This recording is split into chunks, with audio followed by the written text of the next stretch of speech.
Welcome to Bhanumathi Guru kitchen. இன்றைக்கி நம்ம வெண்டைக்காய் சாம்பார் செய்ய போகிறோம். சாம்பார் வந்து சாப்பாட்டுக்கு சாம்பார் மாதிரி ஆப்ட்டு வேறு எதுவும் கிடையாது. பின்னாடி அதெல்லாம் ரெண்டாவது இடம் தான் பிடிக்கும் எல்லாமே. நம்ம இன்றைக்கி சாம்பார் செய்யலாம், வெண்டைக்காய் சாம்பார் செய்யலாம். அதுக்கு வந்து கொஞ்சம் புளி தண்ணி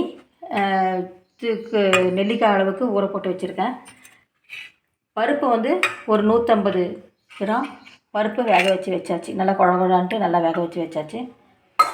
இது வந்து இதெல்லாம் நம்ம வறுத்து அரைக்க போகிறோம்.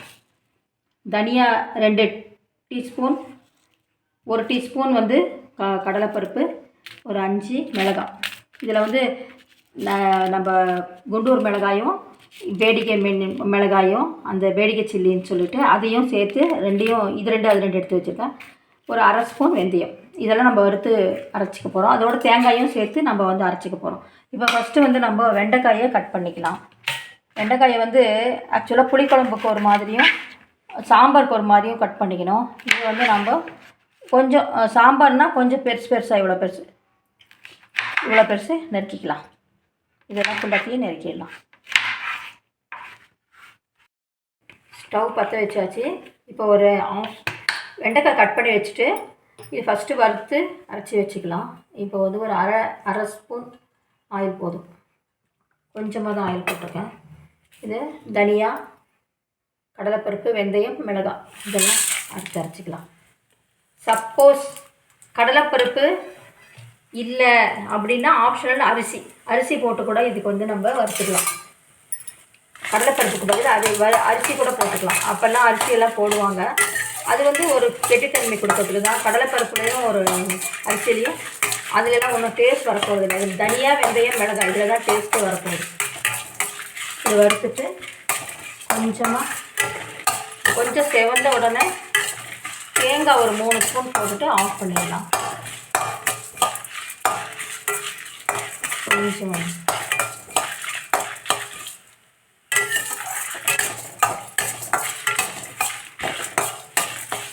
நல்ல ஒரு வாசனை. தனியா வந்து நல்ல நாட்டு இது கலரே பாருங்கள், ஒரு மாதிரி ஒயிட் இல்லாமல் இருக்கும் தனியா. அது தனியா வந்து இம்பார்ட்டன்ட் சாம்பாருக்கு, நல்ல வாசனை.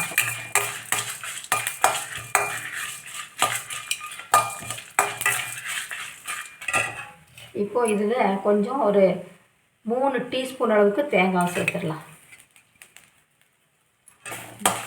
சேர்த்துட்டு இது ரொம்ப வறுக்க தேவையில்லை. இப்போ வந்து ஸ்டவ் ஆஃப் பண்ணிக்கலாம்.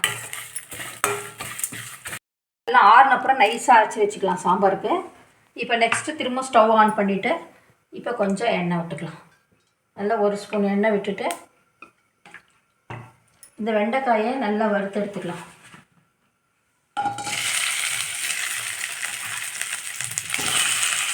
இது வந்து நல்ல ஒரு அந்த பசையாக இருக்கும் இல்லை, அந்த பசை போகிற வரைக்கும் நல்லா வதக்கி வச்சுக்கலாம்.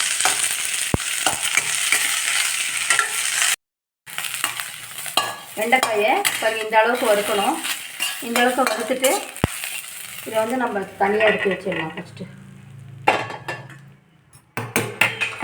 இப்போ திரும்பவும் ஒரு அரை ஸ்பூன் ஆயில் போட்டால் போதும்.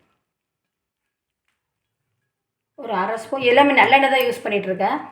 ஒரு அரை ஸ்பூன், ரொம்ப கிடையாது. இப்போ டோட்டலாகவே நான் வந்து ஒரு 1.5 ஸ்பூன் ஆயில் தான் சேர்த்துருக்கேன். இப்போ இதில் கொஞ்சம் கடுகு போட்டுடலாம். கொஞ்சம் இது பெருங்காயம், கருவேப்பிலை கொஞ்சம்,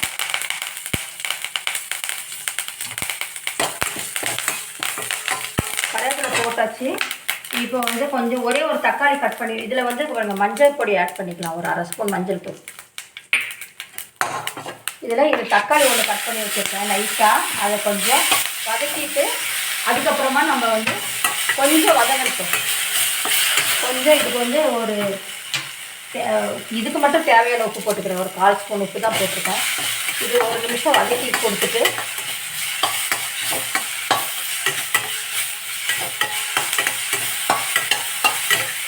ஓரளவுக்கு கொஞ்சம் வதங்கின உடனே இந்த வெண்டைக்காயை வந்து வறுத்த வெண்டைக்காயை ஆட் பண்ணிடலாம். அதில் தக்காளி போட்டால் ஒரு சாம்பார் டேஸ்ட்ன்றதுக்காக ஒரே ஒரு தக்காளி சேர்த்துருக்கேன்.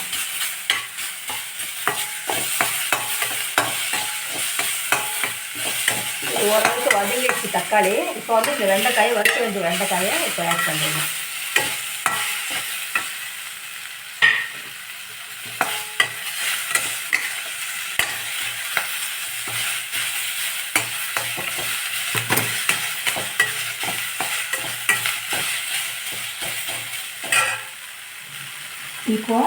இப்போ ஒரு 1/4 ஸ்பூன் போட்டால் இப்போ ஒரு 1/4 ஸ்பூன் இந்த வெண்டைக்காய்க்கு, இன்னொரு அரை ஸ்பூன் வந்து அதுக்கப்புறம் குழம்பெல்லாம் சேர்க்கும் போது போட்டுக்கலாம். இப்போ ஒரு அரை வெண்டைக்காய்க்கு தேவையான அளவுக்கு இப்போ கொஞ்சமாக உப்பு போட்டுக்கலாம்.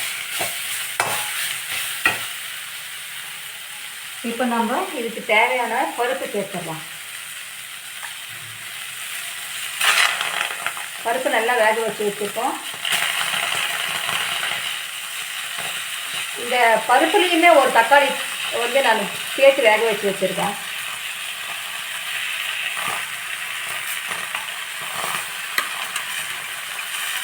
இது ஆக்சுவலாக பருப்பு ரசத்துக்கு தேவையான அளவுக்கு இதில் பருப்பு மீது வச்சுருக்கேன். இதுக்கு ரசம் செய்ய போகிறேன். இதில் இப்போ இதில் பருப்பையும் சேர்த்துட்டு நல்லா கொஞ்சம் தேவையான அளவுக்கு கொஞ்சம் லைட்டாக தண்ணி விட்டுக்கலாம். இந்த பருப்பு கரைகிற அளவு. இப்போ இதுக்கும் உப்பு சேர்த்து போட்டாச்சு. இப்போ 2 நிமிஷம் கொதிக்கட்டும். இது ரெண்டும் சேர்ந்து நல்லா கொதிக்கட்டும். அதுக்கப்புறம் நம்ம அந்த ஆறிடுச்சு. இப்போ மசாலா வறுத்து வச்சோம் இல்லைங்களா, தனியா வெந்தயம், அது வந்து ஆறிடுச்சு. இப்போ அதுக்குள்ளே அரைச்சிட்டு வந்துடலாங்க.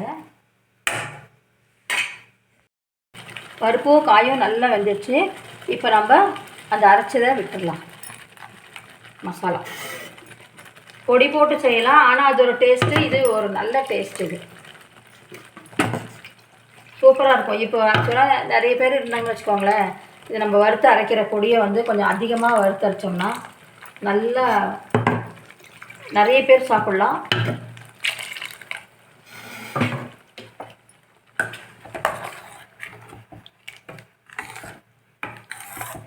எல்லாமே போட்டாச்சு. இப்போ புளித்தண்ணி மட்டும் ஆட் பண்ணணும். இது புளித்தண்ணியை புளித்தண்ணி ஊற வச்சு அதை ஒரு லெமன் அளவுக்கு புளியை வந்து ஊற வச்சு புளித்தண்ணி எடுத்து வச்சுருக்கேன்.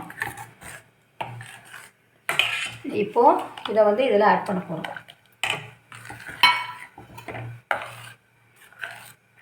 இப்போ இதில் சேர்த்தாச்சு.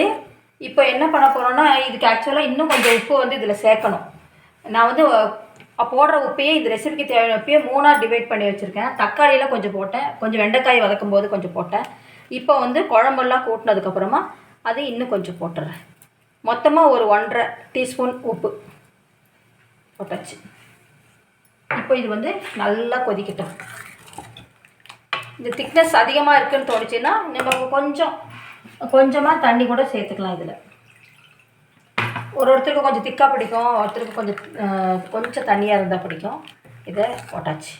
இந்த திக்னஸ் கரெக்டாக இருக்கும்னு நினைக்கிறேன் சாதத்தில் விட்டு சாப்பிட்றதுக்கு. இது நல்லா கொதிக்கட்டும். ஒரு 2 மினிட்ஸ் நல்லா கொதிக்கட்டும். இது குழம்பு நல்லா கொதிச்சிருச்சு. ஒரு 2 நிமிஷம் எல்லாம் சேர்ந்து அரைச்சது, புளித்தண்ணி, பருப்பு, காய் எல்லாம் சேர்ந்து நல்லா கொதித்து சாம்பார் அப்படியே கம சாம்பார் ரெடி ஆயிடுச்சு. சூப்பரான ஒரு சாம்பார் ரெடி. வெண்டைக்காய் சாம்பார் யாருக்கு பிடிக்காது? வெண்டைக்காய் எல்லாருக்கும் பிடிக்கும். அவ்வளோ சூப்பரான ஒரு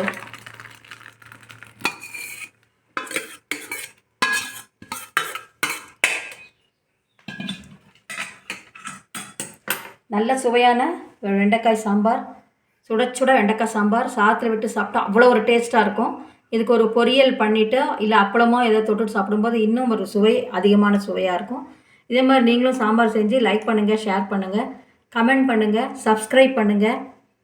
எல்லோரும் கண்டிப்பாக ஃப்ரெண்ட்ஸுக்கு ஷேர் பண்ணிவிடுங்க. தேங்க்ஸ் ஃபார் வாட்சிங்.